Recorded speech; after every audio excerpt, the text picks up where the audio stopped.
you know, it's very clear that because of the delay of the budget, everything has been pushed. On News Talk 580, precisely, KMJ. It gives me an idea of what's happening in the world. I don't have to worry about reading the newspaper. He's always got kind of a quirky vision of the way things happen in the world. Oh my goodness. It's one of the only stations that is willing to bring out various points of view and really talk with the people. And it's always something different. There's always a new topic. There's always a new opinion. Makes you think. This is KMJ.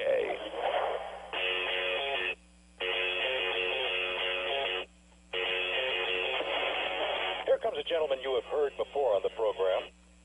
His brainchild is a ballot measure that would repeal environmental protection laws and establish new inalienable rights here in California. The first time that we had Oscar Braun on and the California Watershed Posse brought down the house, you just fell in love with this potential California constitutional amendment and statute. And we check in with Oscar from time to time to see how the whole process is going. And he joins us this time via telephone. Oscar, my friend, how are you? I'm great, Ray, and we got actually pretty good weather here in Half Moon Bay as compared to, I'm sure, what you folks are enjoying there in Fresno. Any weather in Half Moon Bay has got to be better than what we have here.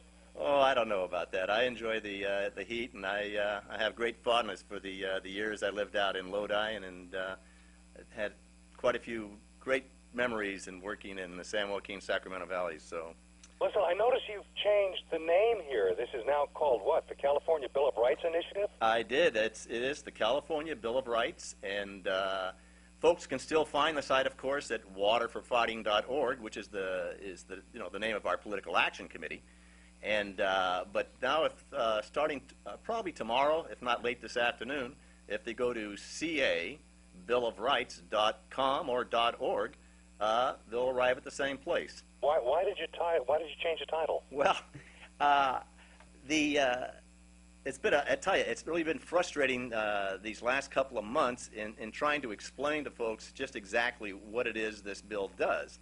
And of course, when we're circulating the petition, the first thing they see is the title that Jerry Brown, as the Attorney General, put out there.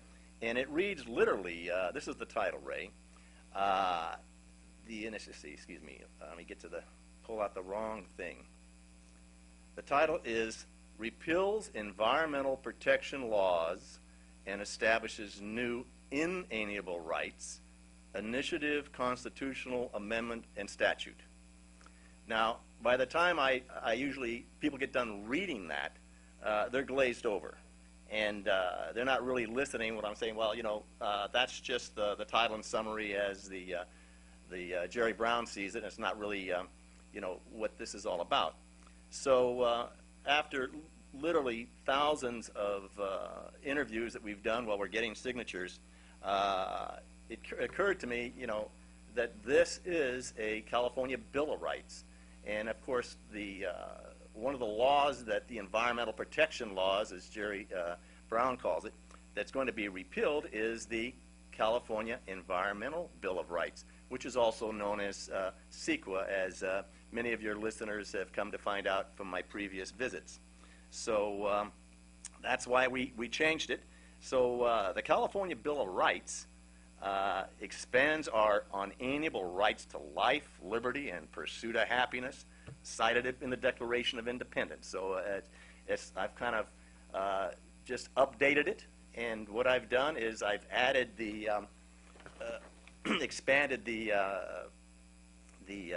Bill of Rights to the production, use, and consumption of air and CO2, water, habitat for humanity, and energy-generating natural resources. So that's really kind of it in a nutshell. It's would repeal all these environmental laws that were frankly put out during the 60s and 70s by the San Francisco radicals. And the Jerry Browns, the Governor Moonbeam, that was in the 70s. That's when he was governor, and we got Prop 13 because of his stewardship. But we also got the Environmental Bill of Rights during his term, and the Coastal Act, and they've just progressively gotten crazier over the years with the Global Warming Act, what have you. So that's Probably not too thrilled with this. no. Well, they're not thrilled, and the pushback has been very firm and constant. I mean, I have not been able to get any interviews up here with any of the media types, especially based out of San Francisco. And I'll bet. yeah, and we haven't had any success in trying to get something out there. So it's going to fall to the people, just as it always does, to stand up and get the word out. So one of the things I wanted to get out to the folks today in this update, other than telling them where we are in the signature gathering, what have you, is that we're asking your wonderful listeners who have really supplied us with tens of thousands of signatures to date. We haven't hit 100,000 yet, and we certainly have a long way to go. But we're asking them now to contact their local media outlets, the newspapers, their elected officials, including statewide officials like Jerry Brown and Meg Whitman, and let them know that there is this California Bill of Rights that is trying to qualify for the ballot. What's their position?